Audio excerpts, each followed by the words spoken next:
Well, I'm very pleased now to say that I'm joined by Craig Morris, who is assistant trainer to Hayley Keightley. Good to see you, Craig. You've got a nice team of dogs that we can talk about for the Star Sports Derby. So I wanted to ask you, first of all, how excited are you about the competition? It's not far away now. It's coming around quicker than people realise. Yeah, it's getting close now, isn't it, Julie? It's just nice, obviously, to have a derby because, you know, it was in doubt, wasn't it? We weren't sure if we were going to have one or not. So, yeah, it's not far away now, and all the proper preparation will be starting. So, yeah, it's getting exciting. You've got one or two new dogs into your kennel there, which we'll talk about in just a moment. But Mark and Hayley obviously have made it known that they're wrapping things up, sort of slowing down a bit, maybe even giving up. What's the situation? Yeah, well, obviously, we'd got up to about 25 dogs at one stage when we were going to go grading onto Toaster, and obviously we were going to have a stint on Sheffield, and it just wasn't for them. And I think it's more to give the life to the sport, Julie, obviously, and you know they've got family in Wales, they've got a property in Portugal. I think they just want to be able to do other things apart from dogs. So it was quite, you know, sudden the decision. We went from 25 dogs, you know, we've only got 9 now. Obviously, we've still got some of the retired dogs, but I think, you know, we will still definitely be training until the end of the year, and then we'll probably, you know, assess it and go from there. But we still have got, you know, retired dogs here that Hayley won't be letting go anywhere. So there are still going to be dogs about. So whether we keep a couple of races just to, you know, running the competitions next year or what, I don't know. That's a conversation for Mark and Hayley. But we'll definitely be training until the end of the year, and then we'll go from there. Well, a small kennel then, just 9 races, but you've got a team of about 5 potentially going for the Derby, and really at least 2 contenders, true contenders, I would say as well. And let's talk about Hiya Boyo first of all. He's racing in the Monmore Gold Cup on Saturday night. I think he's going to go off favourite for that. His semi-final run was very impressive. Do you fancy him for that final first of all, for any punters that want to get on? Yeah, I do now the draws come out, Julian. He's got 1. He's probably not a true Trap 1 dog, to be honest, but on the makeup of the race, I think whatever leads in that final will probably win. Obviously, Rab's bitch is, you know, running really well and showing good early, and Ernie's dog did last week. So I think I'd rather be on the inside and try and hold him to the corner and slip round and try and clear him. So on the makeup of the race, I think he probably will be favourite. And after his performance last week, probably, you know, justifiably so. And, you know, if coming away, which is the big thing for him, he's not a great trapper. We'd just be looking for a level break to use, you know, is devastating early, and, you know, hopefully that'll be enough. And so then you'll take him to Nottingham. That long run to the first bend there should suit him. He's only run at Nottingham once before, and he led to near the line, getting picked up over the 480 metres. What do you make of him at Nottingham? Yeah, it's hard to judge him, Julie. He actually picked up an injury in that race and was off for about 2 months, I think. He damaged the muscle in the back leg, so it was hard, you know, to judge him off that. He never went there for a trial. We just put him straight in a maiden, and he was in trap 1. And to be honest, he ran the track to die for. Like I say, what you could just see when he come off the last bend, something wasn't right.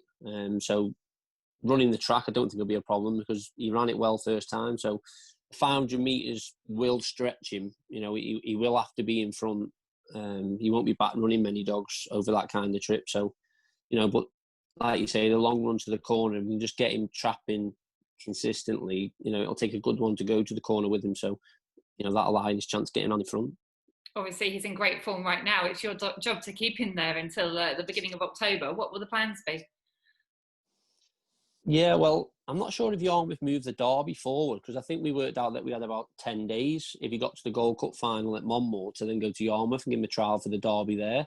But obviously that starts a week on Wednesday. So, you know, I think he's probably going to go to Yarmouth for the Derby there as well. But he is going to have to go without a trial, which isn't ideal. But to be fair to him, you know, the amount of dogs that get lost around Nottingham at that first corner, and he ran it like he'd been there 10 times, you know what I mean? So it's not ideal preparation, but if things go all right on Saturday and he runs well and he comes off sound, you know, I think you could probably see him at Yarmouth for the Derby there, which is another track I think will suit and play to his strengths. Is he a Derby contender for you, a Star Sports Derby contender?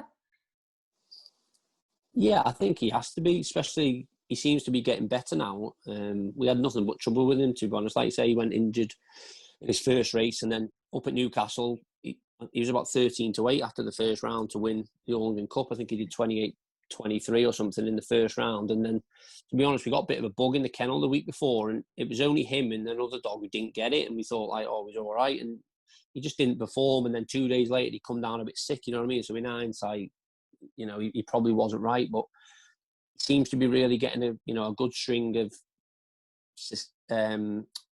good runs under his belt, back to back to back. So he's running into form. He's probably, how old is he? He's 3 and a bit now. So he ain't going to get any faster. But if you look at his Irish card, he's mixed it with the best over there. And like I say, we can get him anywhere near back to that form, he'll definitely be a player. Yeah, I think he is a player. 33-1 at the moment with Star Sports.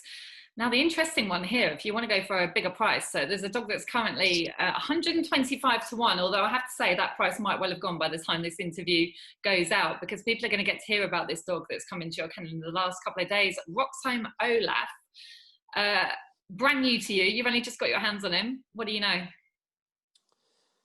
Yeah, we had his brother over, a dog called Roxanne Christoph, who was Adamant Hayes in Ireland, and obviously when it come out that Mark and Hayley were packing up, the man rang us and asked us what we're going to be doing with him, and he said his brother had just made his debut in Dundalk. He'd won a sprint there in 21:20 in the first race of his life. So even though we're packing up, Mark was interested in him, and they'd done a deal to get him. He went to Shelbourne, won his first race over 5:25 there in 28:40, and then he ran on Friday night at Shelbourne. He come up against one of Graham Holland's that seemed to find its feet. That did 28:06. He done 28:23 himself. Just got dragged back going to the corner, but still did 28:23 and got beaten in only his second start over 5:25. So he's got good early. He's a wide runner that cuts the bend, so I think that'll be all right in Nottingham, because I think he'll always get his box. And I think if you watch him, one thing he does seem is very consistent at the start. So he's got good early, and he seems to see the trip out well. He's only going to get better. Like I say, he's only just come over. Mark and Hayley brought him back over yesterday. So we've got a bit of time now to get him settled in and get to the bottom of him and get him going. But yeah, he looks a nice dog for sure. Well, age-wise, he's only going to get better as well, because he's just turned 2 years old this month. You said he's quite a small dog, quite a nippy dog, and to look at, you think that you can really get improvement out of him to look at him? Yeah, definitely. I don't know. I think it's the litter. The bitches are only like £50, and I think the dogs aren't big dogs. The brother here is, I think he runs at about 29, and I think this one would be the same, if not a little bit heavier. They're not big dogs, but looking at him, yeah, I'd definitely say there's time left in him. Like I say, he's just raw. He didn't do anything for a while. Like I say, he's 2 year old, but he's only had 3 races. He didn't make his debut till probably 4 weeks ago. You know what I mean? So there's still definitely going to be plenty of time left in him, and if we can get that out of him, it's going to be a serious ground. For anybody who wants to look up his form, he was formerly called Tully Murray Mint. Like I said, 125-1 as I speak, but that price might well be going. So check that one out. Another dog in your kennel for the Derby, Droopy's Regal, who is May 2018. So a really nice sort of age for the Derby. Just had the 2 races at Central Park for you. Yeah, he done it well last week. It was his first, even though he's a May 18, he's still very much a puppy. He just wants to play all the time. I think it's probably in the litter, because I know Kevin Hutton's got the sister, and he said she's exactly the same. You know what I mean? You just want to play, and he done it well last week. He went down to Central Park in the heat to a maiden competition, banged out, led all the way, did 28:91, which was fastest time of the night, first time round. But then we went down there last night in the final. He just got it totally wrong at the start, running, went racing up to the corner, got took out of the corner, and then bounced off the rail as he come back in. Probably a big learning thing for him. He's never been under lights, which isn't, I know he's 2 and a bit now, but he's never ever ran under lights. And I think that although it's not ideal for him to get bumped and bashed about like that, dogs seem to they seem to learn from that. You know what I mean? It's all right getting in front and never seen another dog, and then all of a sudden when they get behind, they don't know what to do. So he'll learn from that, and he's definitely a nice dog. How good he is, we don't really know, to be honest. Like I say, if you do 28:90 around Central Park first time round, you've got to be able to run a little bit. So yeah, he's one that'll be interesting to see how he comes along in a few weeks leading up to the Derby. Yeah, you mentioned his litter and his breeding is exceptional. He's out of Irish Derby winner, Good News. Currently priced at 100-1 with Star Sports for the Derby. Would that be a fair price? Yeah, probably, because like I say, we don't really know too much about him. We don't know how good he is. He might, You know, he might come forward a few lengths before the Derby.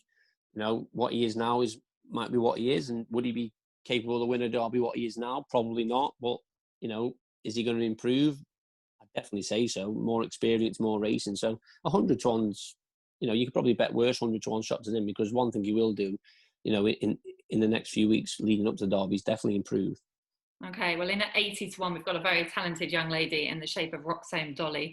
She's a September 17, so she'll be just over 3 years of age. Just had the one race since lockdown. She was behind Sparta Master at Toaster in what was a very good race, but her form back up before lockdown. She's a classy bitch. Where are you at with her? Yeah, she's down to have her first trial back tomorrow. She sprained her wrist in that race at Toaster. To be honest, even before lockdown, we just had nothing but injuries with her, to be honest. I think if you look at her form, like you say, she ran in the Puppy Classic last year. She finished third. She only got beat 2 lengths by Ice on Fire. Headford Ranger was in that race. He was second. You know, her form around Nottingham is real top class. She picked up Bauer Luke and went on to beat him in a I don't know if it was the heat or a trial stake. Then she went to Crayford. I think she rattled the clock over 5:40, and then we decided to take a chance in the ledger there. It was 7:14. She reached the final, but unfortunately went injured in the final, and we just struggled to get her back, to be honest, since then. She went to Hove on, I think it was Sussex Cup night. I think she done fastest time of the night. It was Sussex Cup semi-final night, I think, and she done fastest time of the night first time round. Then she went to Romford and went lame again. So she's been really frustrating, to be honest, but there's no doubt in my mind, if we can get her back to the form we had her in the Puppy Classic, she's definitely, and you know, I know people say bitches don't have, you know, a good record in the Derby, but she'd definitely be a live contender because of form around Nottingham. Like I say, she only got beat 2 lengths by Ice on Fire in the Puppy Classic final. You know, her form around there is, you know, stands up with the best of them. So if she does come back, you know, to what she was, 80 to 1 would be a fair price.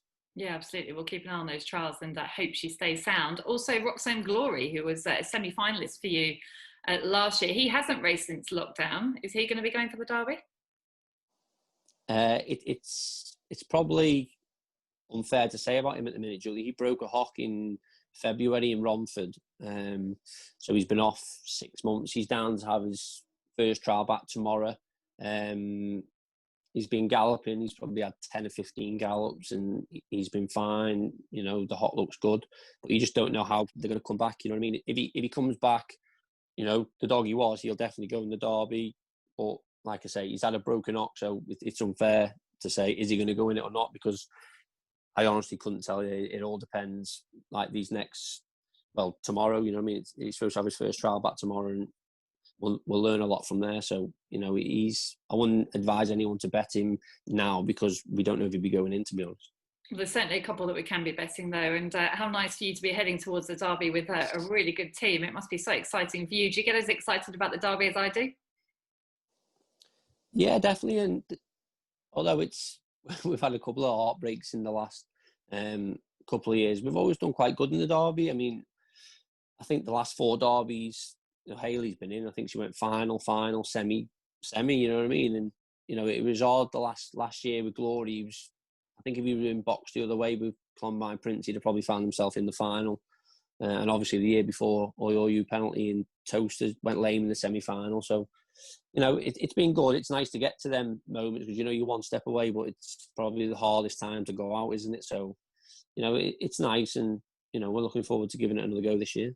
And that form that the kennel has in the Derby, for those watching this who may not know much about the kennel, it's not really surprising, because it's like a palace for greyhounds, isn't it, where you are?